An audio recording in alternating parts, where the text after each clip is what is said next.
masing-masing SKPA tersebut, bukan pembahasan anggaran. Jadi mau ditambah, tidak ditambah, walaupun ini domainnya Banggar dengan Tapa, sampai hari ini antara Tapa dan Banggar tidak pernah terjadi pembahasan kembali terhadap anggaran-anggaran yang kita peruntukkan untuk masyarakat kita. Yang kedua, saya ingin menanggapi sedikit dari jawaban ini adalah tentang apa yang disampaikan keputusan terhadap MA, pengangkatan saudara PLT Ketua MA yang dimulai daripada di sini jawabannya mengatakan bahwa kami belum menerima salinan tertulis, tapi sudah mengetahui bahwa keputusan MA sudah dikeluarkan dalam web resmi daripada Mahkamah Agung. Sehingga sampai kapan menunggu proses ini? Apakah menunggu sampai habisnya periode seseorang tersebut yang berhak menjabat sesuai dengan aturan hukum? Tapi di sisi yang lain, habis satu PLT dilantik PLT yang lain, habis PLT ini dilantik PLT yang lain.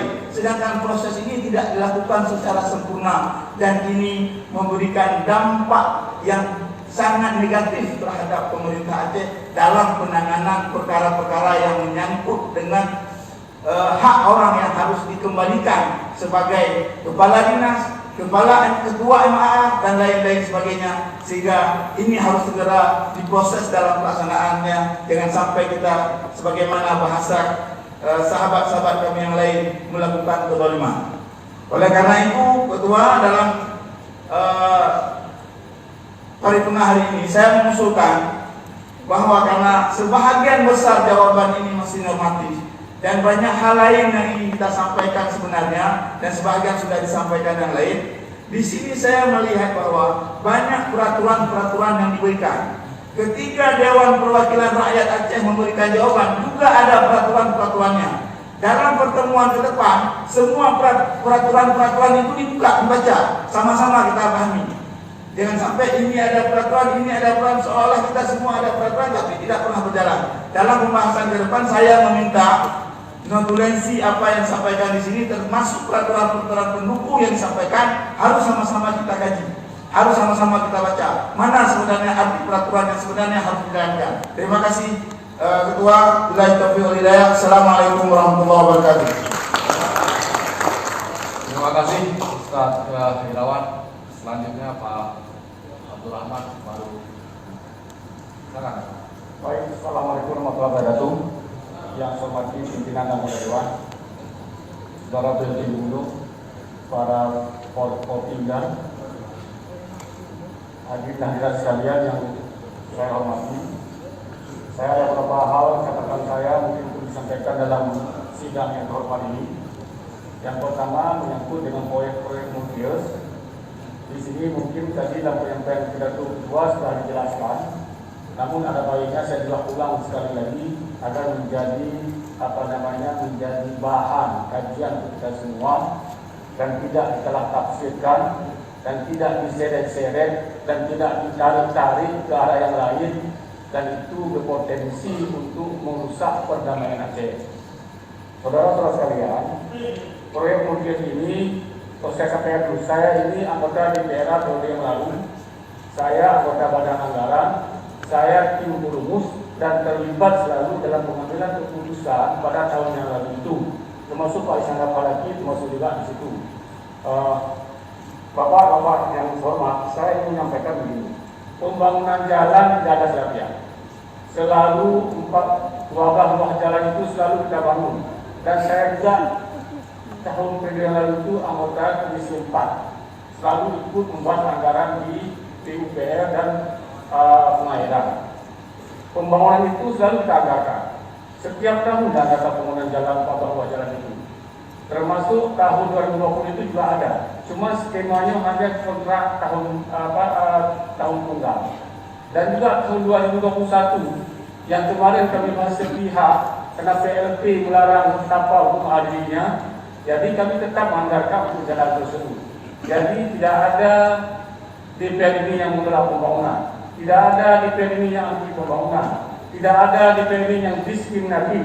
apalagi tidak ada isu-isu diseret ke isu SARA dan sebagainya, ada kebencian jalan itu tidak, sama sekali tidak ada di pihak kita seperti itu. Kita sepakat dengan itu. Kapan pun kita sepakat. Kita malah ingin cepat selesai dengan itu. Sejak Pak Anwar Ishak dulu menjadi kadis PUPR itu, kami sudah pakat Pak Anwar. Kita buat skala prioritas agar jalan ini bisa tuntas. Dan selalu kita bangun, tapi tidak pernah ada yang tuntas. Baru satu yang fungsional. Saya ulang lagi, baru satu yang fungsional namanya jalan KKA.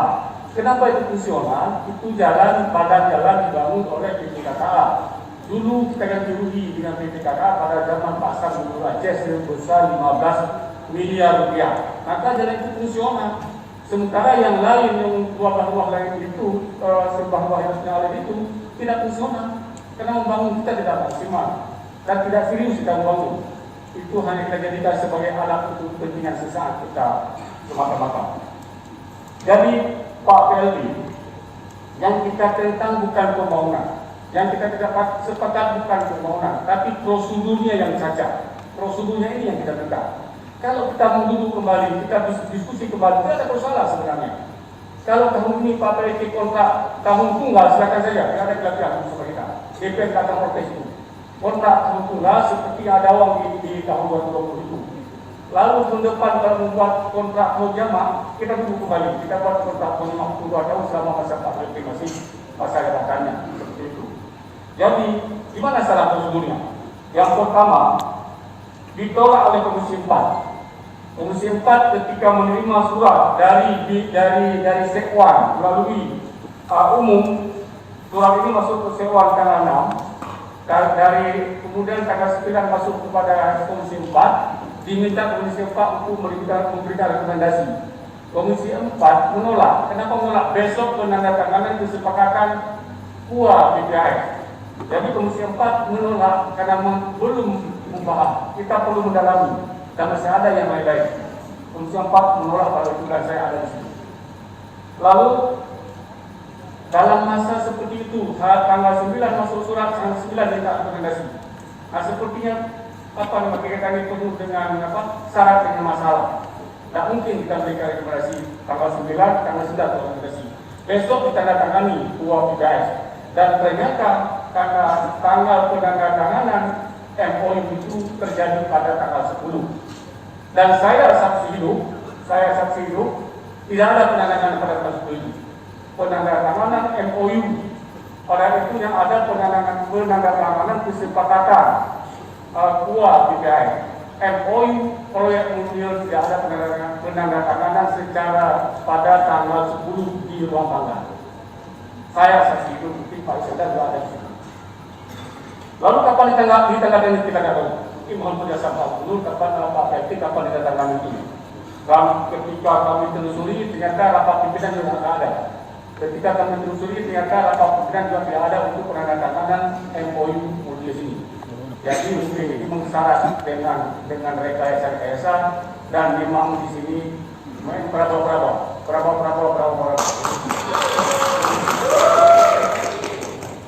Jadi kemudian pada tanggal itu tidak ada dari penandatanganan meskipun secara tertulis memang tertulis tanggal 10. Faktanya kita datangani bukan tanggal 10. Itu mungkin permainan tanggal saja. Lalu ketika pembahasan RAPBA, tidak ada juga pembahasan proyek ini. Kami di Komisi 4 membahas itu hanya anggaran untuk 1 tahun 2020 bersama SKPA. Dan ada beberapa yang kita sepakati hanya 1 tahun. Sampai tim perumus merumuskan APBD dan APBA tahun 2020, saya salah seorang tim perumus. Tidak ada juga pembicaraan proyek Munir di rumusan RAPBA tahun 2020. Nah, sampai dan ketika kita sahkan di paripurna ini APBA tahun 2020 yang kita terima rancangan kanun yang kita tetapkan rancangan kanun, tidak ada pembahasan mengenai proyek Munir, termasuk dirumuskan oleh tim perumus saya seorang tim perumus juga tidak ada pembahasan proyek Munir itu. Lalu kapan muncul? Wallahu a'lam bishawab. Berapa betul? Apa muncul proyek itu? Belakang baru kita dengar, kami bisa kasih setelah itu sudah ada penandatanganan oleh beliau. Kami bisa kasih saya sini saya sana. Karena memang masa habis jabatan anggota DPR yang lalu, jadi tidak sempat diklarifikasi lagi. Maka ini menjadi catatan teman-teman yang lalu dan saya orang ini, kami harus meluruskan ini menyangkut dengan tata kelola pemerintahan. Kami harus meluruskan ini, karena ini menyangkut dengan tata kelola pemerintahan. Jadi itu Pak Pelti. Tidak ada persoalan sebenarnya. Jadi kalau kita mau duduk kembali sekali ini Bapak tender saja untuk tahun 1 tahun, kontrak 1 tahun. Tahun depan kita duduk, mau 2 tahun, silakan. Itu silakan. Kita tak ada perbedaan di sini. Jadi jangan diseret-seret isu ini ke macam-macam. Jangan diadu domba masyarakat dengan isu kemudian ini. Apalagi diadu domba angkat etnis Aceh. Ini berbahaya sekali Pak Pelti. Jangan diseret-seret persoalan itu. Karena perdamaian Aceh ini mahal. Konflik Aceh cukup lama. 30 tahun Aceh ini berperang. Bara-bara itu belum habis padam. Jangan sampai diseret-seret lagi dengan hal kecil. Dengan proyek multiplier ini hanya kepentingan sesaat, kepentingan sekelompok orang. Lalu kita seret, kita hancurkan perdamaian Aceh. Mahal sekali Pak Pelti. Mahal sekali hari ini. Jangan sampai nanti Pak Pelti dicap oleh rakyat Aceh sebagai pengacau kematan Aceh. Ini berbahaya. Bahaya, mahal sekali perdamaian ini. Kita capek hidup dalam daerah konflik. Jangan hanya persoalan proyek multiplier itu lalu kita seret Aceh di konflik kembali. Jangan sampai seperti itu. Munculnya gerakan alat setelah PLT melakukan kunjungan kerja. Munculnya demo-demo itu juga setelah duduk di rumah Pak PLT. Apa sepertinya Pak PLT menggerakkan ini semua. Menggerakkan ini. Ini bukan tugas kepala daerah. Tugas kepala daerah menjaga keamanan, mendamaikan Aceh. Tidak boleh kepala daerah terlibat dalam menggerakkan demo-demo, menggerakkan berbagai macam isu adu domba masyarakat. Itu tidak boleh Pak PLT. Ya, lalu. Mengenai pembangunan jalan, saya ulang tidak ada perbedaan. Kami tidak menci pembangunan jalan.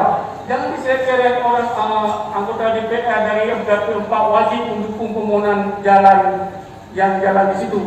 Jangankan di anggota DPR dari 4, sudah 81 anggota DPR ini mendukung pembangunan jalan itu. Jangan diseret di Abdiya, anggota Abdiya harus anggota DPRA dari dapil berapa 9 wajib mendukung, kalau tidak kami akan ini. Jangankan mereka yang 9 orang, 81 orang ini kami wajib mendukung pembangunan itu. Jangan diseret. Jadi saya kira persoalan ini, persoalan kita bersama. Jangan bukan dia jangan sama DPR. Oh kalau tidak begini nanti tidak pilih lagi, tidak ada urusan dipilih DPR dengan parti. Anggota DPR dipilih juga ada urusan dengan parti. Jadi tak usah takut anggota DPR sama kami di DPR 4 dikatakan semua, usah takut. Tak usah takut, tidak ada di semuanya. Kepentingan sesaat jangan hancurkan Aceh. Ini harus saya sampaikan dalam forum yang terhormat ini. Dihadiri juga oleh semua musuh dari unsur Forkopimda. Ini penting. Jangan persoalan proyek kecil-kecil itu kita seret Aceh, kita seret ke daerah konflik kembali. Hancur kembali Aceh ini. Nah, itu menyangkut proyek Pak PLT kita sepakat. Kalau besok Pak PLT mungkin dari 1 tahun, silakan. Tidak masalah. Tapi kalau tender kemudian bermasalah. Kenapa bermasalah? Klausul ini nggak salah. Klausul mana? DP nomor 22 tahun 2019 pasal 92 harus ada persetujuan DPR. Persetujuan DPR harus disampaikan dalam rapat paripurna. Mungkin dulu pimpinan kami itu silap ya. Udah siap kita beres. Mereka dulu sahabat-sahabat kami jangankan bawa paripurna, rapat pimpinan pun tidak. Karena orang silap kita maafkan. Tapi ini harus Kajawai.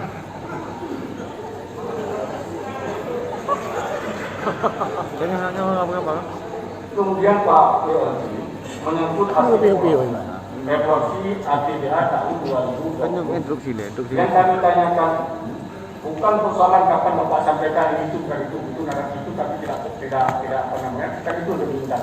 Tapi kenapa tidak sampaikan kepada kami? Setelah dievaluasi, kan harus disampaikan kepada kami kembali. Lalu kita bahas bersama antara DPR dengan dapat untuk kita ambil keputusan.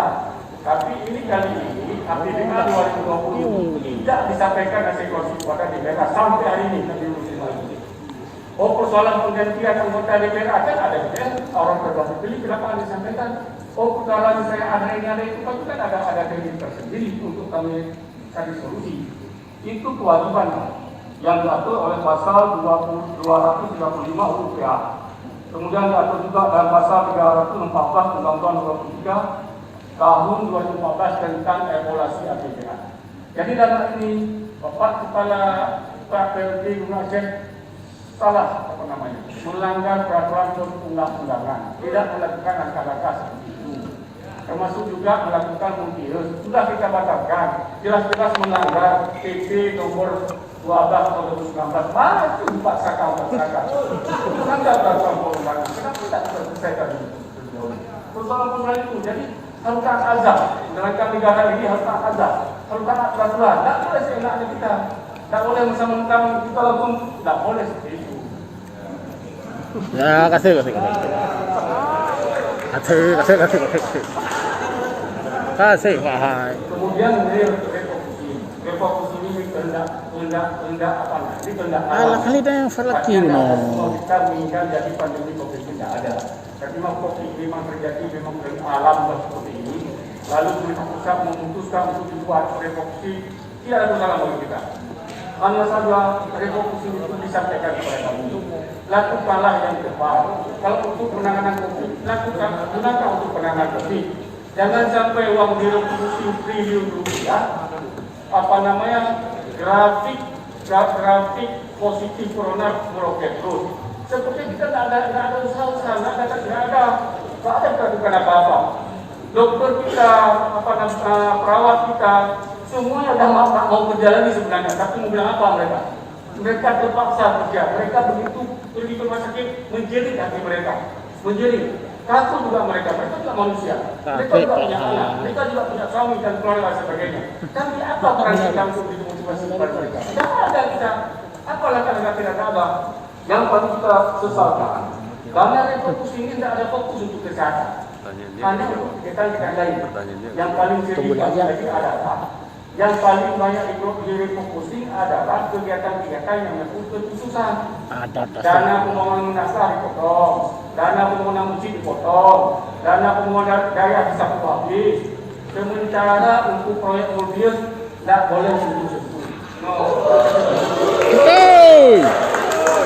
Abu-abu menjadi imam masjid menjadi datang oleh kami kapan dan sebagainya. Betul lah. Semua dipotong. Kenapa tidak diambil keseimbangan? Kalau potong berapa misalnya 50%, semua kita potong 50%. Tapi ini tidak. Yang dipotong hanya kegiatan-kegiatan yang seperti itu. Malah kegiatan-kegiatan pemberdayaan ekonomi rakyat itu dipotong. Dan yang lebih difokus pihak lagi yang diusulkan oleh DPR mana? Itu yang dipotong. Yang lebih seperti itu dicari mana kegiatan-kegiatan yang diusulkan melalui wakil DPR itu dicari itu di pangkat kami. Kasih. Kamera. Tampil suara. Dengan pertanggungjawaban pelaksanaan APBA. Pelaksanaan APBA itu melaksanakan tugas PLT yang diberikan oleh undang-undang. Setelah Pak PLT menggunakan anggaran ini, wajib untuk tanggungjawabkan kepada Dewan Perwakilan Rakyat Aceh sebagai representasi rakyat yang diatur oleh undang-undang. Tadi Pak PLT menjelaskan tidak ada kewajiban menghadiri sidang paripurna, boleh diwakili dan sebagainya. Hanya ada kewajiban adalah hanya pada saat pengambilan keputusan. Mungkin Pak PLT tidak terbaca. Yang Bapak PLT sebutkan itu hanya penting, dan itu hanya menyangkut dengan tatib kami dan Permendagri. Tapi Pak PLT mungkin tidak terbaca. Ada dia di UPA, di undang-undang kita ini. Di UPA itu pasal 45 Pak PLT, huruf B. Kewajiban gubernur melaksanakan dan mempertanggungjawabkan pengelolaan keuangan Aceh. Nah, hal-hal lain boleh Pak Guru ahli, tapi kalau pertanggungjawaban itu wajib karena perintah undang-undang itu diperintahkan oleh undang-undang Aktif Undang-Undang Nomor tahun 2006. Lalu diperintahkan oleh Undang-Undang 23 tahun 2014 pasal 65 ayat 1. Kepala daerah mempunyai tugas diurusinya menyusun dan mengajukan raperda tentang APBD dan raperda tentang pertanggungjawaban APBD dan seterusnya. Lalu di pasal 320 disebutkan kepala daerah menyampaikan raperda tentang pertanggungjawaban pelaksanaan APBD kepada DPR RI dan sebagainya. Kalau menyangkut pertanggungjawaban tidak boleh pakai video, wajib mengadakan. Kenapa? Kemarin 50.000 uang keluar uang Aceh pun itu katanya atas arahan Pak PLT. Semua pengeluaran itu atas arahan Pak PLT. Semuanya dari Pak PLT. Hari ini Pak PLT harus bertanggungjawabkan di buka rakyat Aceh. Itu sudah harus Pak PLT, tidak boleh blocking. Kalau hari itu Pak PLT datang misalnya, lalu disampaikan oleh yang bersangkutan salah, tapi Pak PLT harus di sini menyangkut pertanggungjawaban itu wajib, tidak boleh blocking. Jangan berkilah begini itulah. Kalau salah kata-kata dari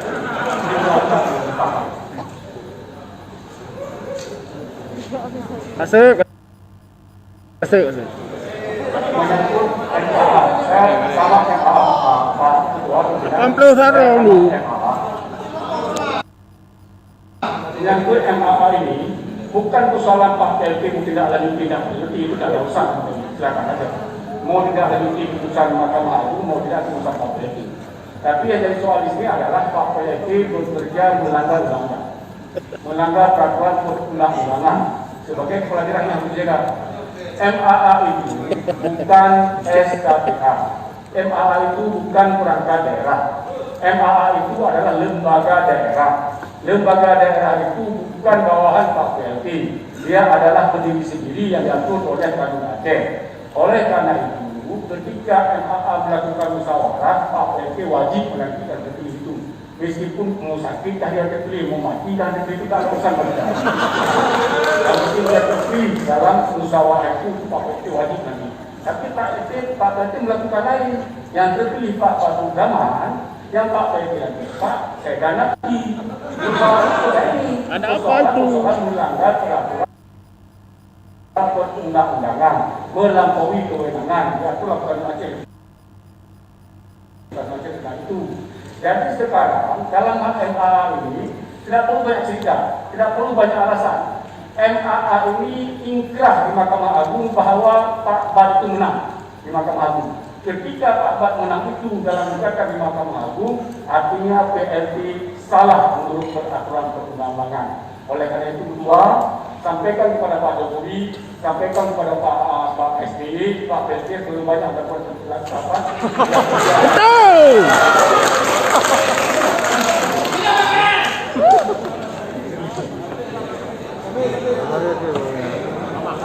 Kak kasih. Saya terakhir menyangkut dengan kedatangan tim kapal di Pak Sekda pada tanggal pada tanggal 12 Agustus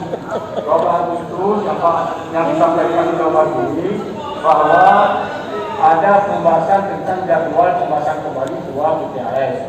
Dalam pertemuan itu Pak Sekda, saya disampaikan oleh Wakil Ketua yang hari itu Bapak Safarudin kepada kami provokasi bahwa pada saat itu Bapak ketemu dengan Pak Safarudin tidak ada pembahasan jadwal ulang dua BPAS. Yang Bapak tawarkan adalah pembahasan dua BPAS itu dilakukan sesuai protokol kesehatan. Kita siap untuk itu. Tapi tawaran Pak Sekda pada seperti itu adalah 4 orang dari tim Kapal, 4 orang dari DPR. 4 orang dari tim Kapal kita siap terima. Tapi 4 orang dari DPR tidak bisa terima. Kenapa tidak bisa terima? DPR ini terdiri dari berbagai fraksi-fraksi. Susah terwakili DPR minimal terwakili satu fraksi atau 1 orang. Jadi Pak Sekda, Pak PLT, jawaban di halaman 29 ini bahwa ada pembicaraan jadwal ulang, ini adalah jawaban yang keliru kalau bahasamu tadi, termasuk juga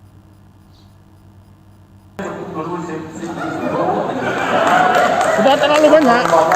tidak enak juga dengan soal-soal itu saja. biarlah ada variasi suara lain.